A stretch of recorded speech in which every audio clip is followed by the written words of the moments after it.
Hello and welcome to my channel for the very first time. I was thinking what sort of uncontroversial topic I could cover today for my first video, so yeah, we're ranking the Doctors. So now that I've finally finished the classic series, I feel like I can really do this list properly now. There's a few Doctors who really surprised me at how much I enjoyed them when I watched the classic series, as I'll explain later. For continuity's sake, I'm definitely not including all the extra timeless child Doctors, and I'll also not be including Jo Martin's take on the character, even though if you want to know where she ranks at the bottom of the list, to be quite honest, because I really didn't get on board with her take on the character. There'll be no Peter Cushing and none of the Morbius Doctors or the timeless child Doctors, because how am I supposed to rank someone off of 2 seconds of a compilation video? So that leaves 14 versions of the characters, 1 to 13 and the War Doctor. So without further ado, off we go. So in 14th place I've got Jodie Whittaker's 13th Doctor. Now this feels a little bit harsh, but I've just never really connected with her iteration of the character. She lacks emotional depth, she lacks character depth, and there is no relationship between her and her companions. I feel nothing between them. She also lacks anything which makes her Doctor feel unique or distinct. She just feels like Tennant and Smith and Peter Davison rolled into one. There's nothing that sets her apart. There's nothing that she's that Doctor, as like Eccleston's the PTSD Doctor, and Pertwee's the James Bond Doctor, and Sylvester McCoy's the Machiavellian Doctor. There's just nothing that makes Whittaker feel unique and distinct from her predecessors. It also doesn't help that she's been saddled with consistently annoying dialogue and writing, and just quite wooden dialogue, I think. And it also won't help her case much that I don't really like her era that much. I don't think Chris Chibnall's doing a very good job, and I don't really enjoy the current iteration of the show all that much. As I said, I don't dislike any version of the Doctor, and I still enjoy her, and I think she did grow on me a bit in Series 12, and she had some great moments, like the speech and Haunting of Via Diodati, but I just don't really feel connected to her, and I think she's definitely, some of the picks on this list I'm a bit iffy on, but this one I'm absolutely not. She is my least favourite Doctor. In 13th place, I've gone for the 5th Doctor, Peter Davison. Now this feels bad, but then someone has to occupy these lower spots. And the thing is, I enjoy Peter Davison's take on the Doctor. He's just a little bit too bland at times. And I feel like that's not Peter Davison's fault necessarily, because it's just the writing and the way that the show wanted to take the character in the wake of Tom Baker leaving the role. I really love Davison's boyish naivety, which basically becomes his undoing at the end. He's very sort of charming and heroic, and yet he can be quite witty, and he's definitely a man of action. I feel like he really comes into his own in his last ever story, Caves of Androzani, that infamous Part 3 cliffhanger, where I just think he's amazing in that story, and I think if his whole run was like that, he would be higher up in the list, but he is just a little bit too human almost for me, and what I personally enjoy in a Doctor. And much like Jodie Whittaker, I never felt a connection between him and any of his companions. It's actually a recurring theme of my bottom 3 on this list, is I never really felt a connection between him and any of his companions, which, again, like Jodie Whittaker, is probably due to the fact that there was just so many of them during his era. I do enjoy Peter Davison, and I do enjoy his era, particularly season 19, which I think is a really fantastic season. But when I compare him to the others on this list, I just can't put him any higher than this. In 12th place, cliched as it is, I've gone for Colin Baker. Now let's get one thing straight. What happened to the show during Colin Baker's tenure was not his fault. In fact, I actually think he shines in spite of having some of the worst writing and the worst era that the show has ever seen. And in spite of his flamboyant costume and all the strange quirks that they gave his character, I actually was surprised at how much I enjoyed watching him.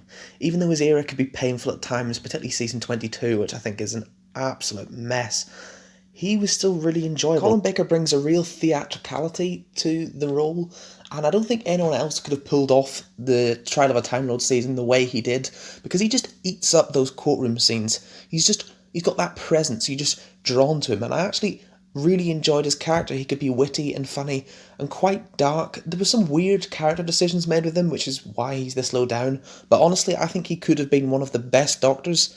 I'm not counting Big Finish in this. I know he's done some really great stuff with that, But even in the show, I think, even in those worst scripts, the Two Doctors, the Twin Dilemma, Colin Baker really shines through. I think he can be charming and witty, and I really enjoy his take on the character.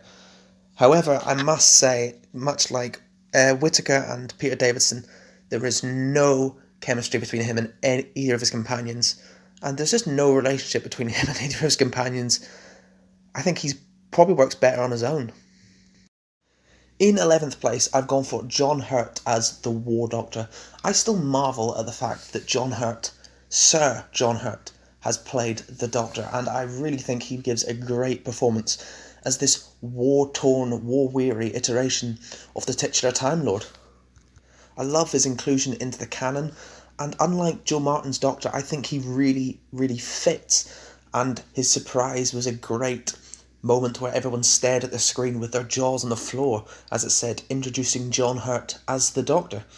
I've seen some people criticise his iteration because it wasn't the warrior that they were expecting for the Time War Doctor, but I think what we witnessed was just the tail end of it. It was the war-weary, absolutely done-in Doctor. And I think his performance in Day of the Doctor is brilliant. Some of his lines are fantastic, quite frankly. And I just think John Hurt gives so much in just, 70 minutes of Doctor Who? You get his Doctor. More than Jodie Whittaker has managed in 2 series. So I think you just cannot give him enough credit for how well he did in this role. And yeah, I just really enjoy his Doctor. He's not higher because there only is one episode really with him in. So I couldn't put him above other ones that I love more. But he is the Doctor and I love it. In 10th place, I've got Paul McGann. Now, McGann left a real mark on me as the Doctor, considering his entire discography, if you're just counting the TV show, is a 6-minute minisode and a movie which I don't even like. But he is 100% the best thing about that film. I really, really enjoy Paul McGann as the Doctor, and I just really wish we had more of him. And that's the only reason why he's not even higher up in this list. I'm not counting Big Finish. I've listened to some of his Big Finish, stuff like The Chimes of Midnight, which I think is amazing, and I think he is brilliant in. But I'm not counting that. I'm only counting the TV series. And that's the only reason why he isn't even higher than this, because I really enjoy what I've seen of Paul McGann. He's romantic, he's quite funny, quite witty, and particularly in that movie, which just doesn't feel like Doctor Who at all, he 100% feels like the Doctor. And I really think he deserved a series of his own. He still does deserve a series of his own. Give Paul McGann a series. That's exactly what the show needs right now. That's what this country needs right now. A Paul McGann series to cheer us all up. In 9th, I've put William Hartnell. The original, you might say, unless you're Chris Chibnall for some reason. But for me, this was just one of the most delightful surprises in the whole of Classic Who. It was just how much I enjoyed William Hartnell as the Doctor. And I think that's because outside the confines of being the original, people don't really talk about Hartnell as being a particularly great Doctor. He doesn't seem to be anyone's favourite, but I just really loved his era. It was charming and engaging and a joy to watch. And to be honest, the whole grumpy grandfather image, which is what I've always been sort of told to anticipate with William Hartnell's Doctor, is not really what I got at all. Yes, he can be a bit crotchety, particularly in his first season, but there is the glint in the eye, there's that maniacal laugh when he's doing something.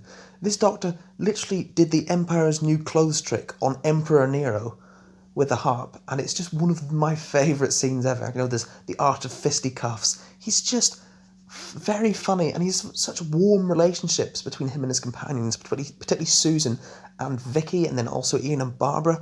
I really enjoy his Doctor, and people just always talk about, he flubs his lines, he's a bit grumpy, but that just does not do him justice, because I think he is worth so much more than that. He was a fantastic Doctor, and I feel people sell his era short, and they sell him as the Doctor short when they just put him down as grumpy grandpa, or say that his era is overlong, because it's charming, and I thought he was incredibly charming and a fitting first Doctor. In 8th place, I've gone for the wonderfully mischievous Patrick Troughton, and unlike William Hartnell, I went into this era very expectant because people adore this Doctor and they love this era, and I've got to say, I totally agree. He is the founding father of what we expect a Doctor to be like. his first response is always to run away. He's a mischievous prankster. He's a trickster. He often tricks his enemies into thinking he's an idiot so he can just collect all the information that he needs and then turn on a dime and win the situation. And quite frankly, his era has so many amazing stories. The Web of Fear, Evil of the Daleks, the Faceless Ones, the Invasion, the Macra Terror, the War Games. There's so many. And his relationship with his companions is so warm. Maybe not so much with Ben and Polly, but particularly later on with Jamie and Zoe. I think him and Fraser Hines were basically the original double act. I think they're probably one of the best duos that Doctor Who has ever seen.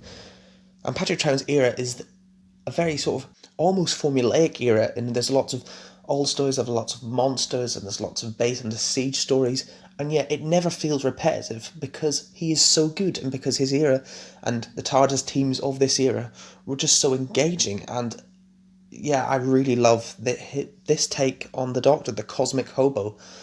And Patrick Troughton is the reason that the show is still going. He had a more difficult job than any other actor who took the role, and he nailed it. Now, this is your 5-second controversial opinion warning, and you probably know what that means.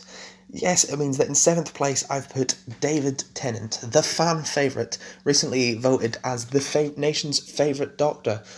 But he's not mine. I really love David Tennant as the Doctor. I think he's a fantastic actor who brings a lot, and I really love Series 4 particularly, and I really enjoy Series 3 as well. The problem here is the Doctor companion dynamics. Until Series 4, when he gets with Donna, I just do not enjoy them. I really dislike him and Rose together, and then as a result of how Rose leaves at the end of Doomsday, he just treats Martha so badly all the way through Series 3. There's always a sense that he's so hung up on Rose, and I really don't like Rose, so that doesn't help at all.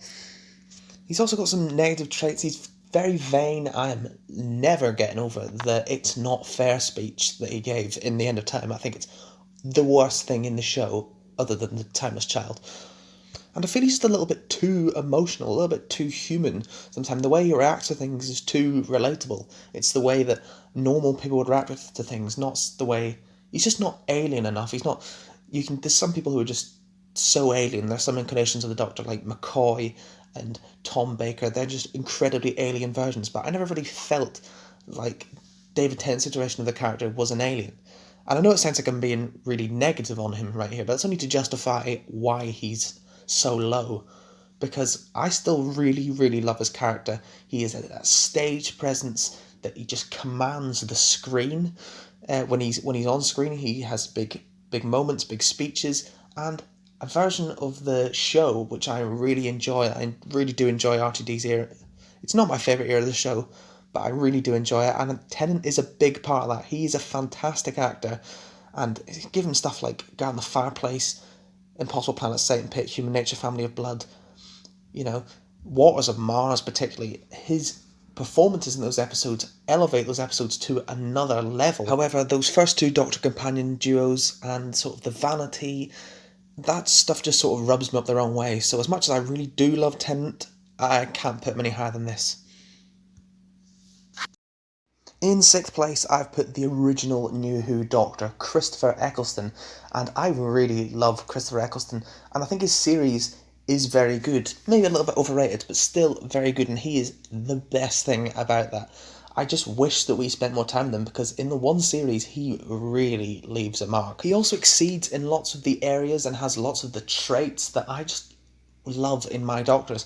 I love it when the Doctor is dark, and this Doctor, particularly that scene in the dungeon with the Dalek is what I'm thinking of. Gloats about genocide, tortures the Dalek, tells it to kill itself. He is a dark iteration of the character. He's a battered, bruised iteration of the character. He's also very mysterious. You never really know where his head's at. You never really know what he's thinking. And I really enjoy that in the Doctor. He's also very funny. He's very sassy. And yet he never loses any of that dark, mysterious edge that really sets him apart.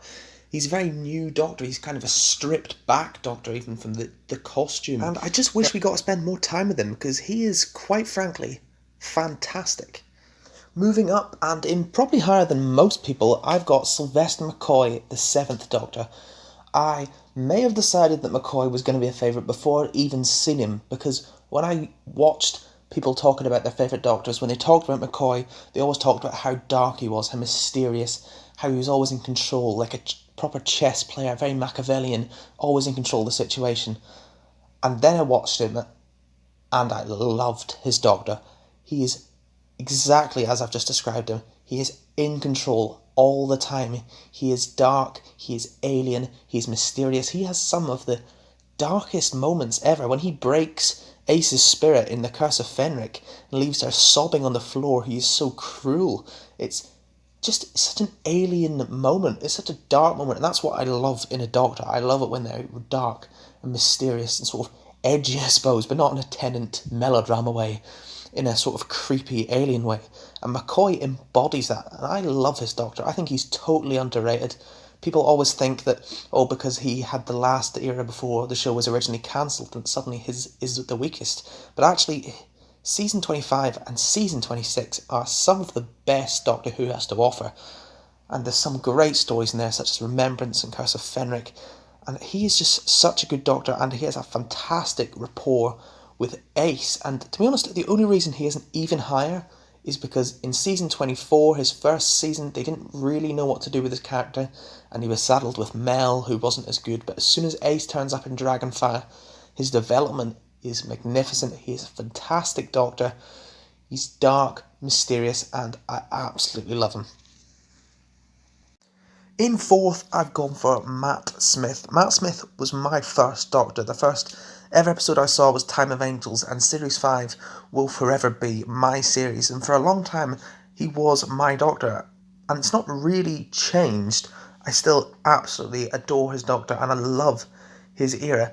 He combines those elements of Troughton and McCoy, and maybe even Tom Baker, and sort of puts them together with that newer romanticism, and he sort of melds it up in a sort of strange, clumsy alien mess. It's the best way to describe it, and I really, really love it. Smith's era is my favourite of the new series, particularly when he's with Amy and Rory. I think they are an amazing TARDIS team, and he's sort of quite dark. He's not too dark, it's not a lot of shouting and aggression, but he's behind the eyes, and the eyes are a huge part of it, because he seems so young, the face of a 12-year-old, as River puts it, but his eyes are so old, and he plays that old man in a young man's body really well, and it's been pointed out by many people, but I just think it's almost a unique aspect. I mean, lots of Doctors have it, but he has it in spades. You can feel the weight of time behind his eyes. And although he was my favourite and is no longer, he hasn't gone down in my estimation at all. It's just other people have gone up. I still enjoy Smith every bit as much as I used to. I disagree with anyone who says he's too clumsy or is too silly. I think he is absolutely perfect in this role. And considering how young he was and how much of a task he had taking over from David Tennant, they were going to cancel the show when Tennant left because they didn't think anyone could replace him. I just think Matt Smith totally nails it. In third, fittingly enough, I've gone for the third Doctor, played by John Pertwee.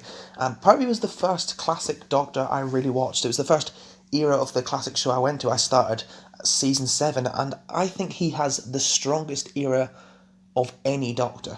Full stop. I think his era is unbelievably consistent the whole way through.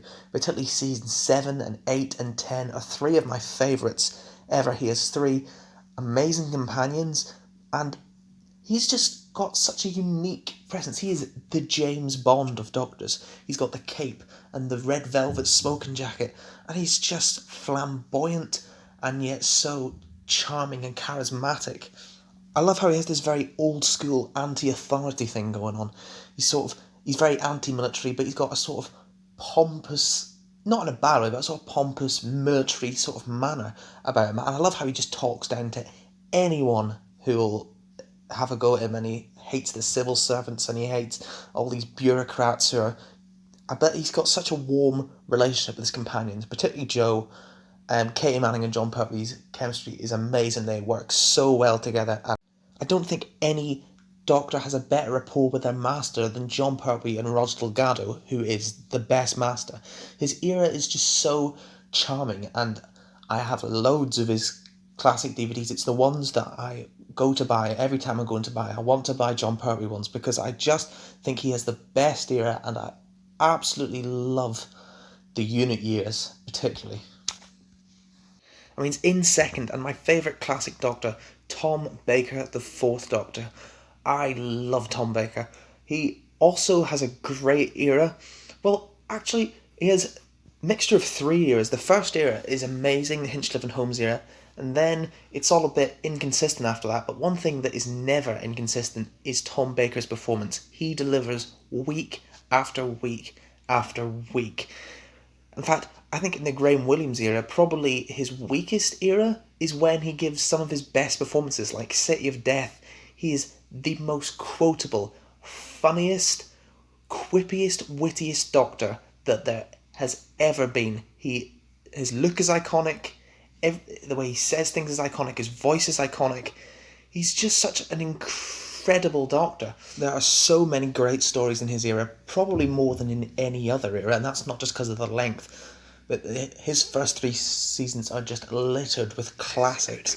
And until the very end, when he was ladled with Adric and that, his Doctor companion relationships were amazing, particularly with Sarah Jane and then with Leela, and Mary Tam's first Romana, but particularly with Lalla Ward's second iteration of Romana. I think that is the best Doctor companion duo we have ever seen in the show, and it's all about their chemistry. And I just, over time, because there were 7 seasons, and over time I just came to totally love Tom Baker in this role, and by City of Death, he was my favourite of the classic era. Not quite my favourite, because that honour goes to the 12th Doctor, Peter Capaldi.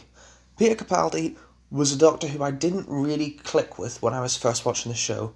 When I watched the show originally, I watched Matt Smith. I hadn't ever really seen any other Doctors. When Peter Capaldi came along, I enjoyed him, but never really fell in love.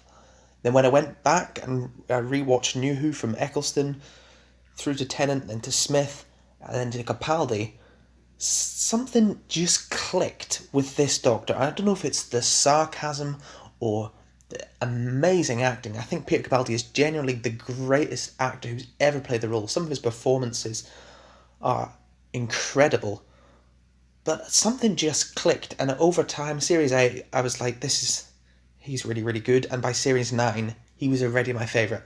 And the thing is, I don't think any of his 3 series are the pinnacle of Doctor Who. I think he has great moments. I think Series 9 is very good, but I don't think he is any of the greatest series of the show. But he is just so good. Even when the scripts let him down, he can elevate an Into the Forest of the Night, a Kill the Moon, a Woman Who Lived. He can elevate anything. His performances are incredible. I really love his sense of humour, his sarcasm. I really love his relationships with his companions, and no one delivers speeches like Peter Capaldi. The Zygon invasion speech, the Heaven Sent breaking the wall monologue, the man who stops the monsters, the Be Kind speech in the Doctor Falls. I really enjoy his era. It's not the best, but I really enjoy his era, and I absolutely love him. He can elevate any script. He's just my favourite Doctor, and I never expected him to become my favourite Doctor. I was sort of dreading him coming along, and then he totally blew me away.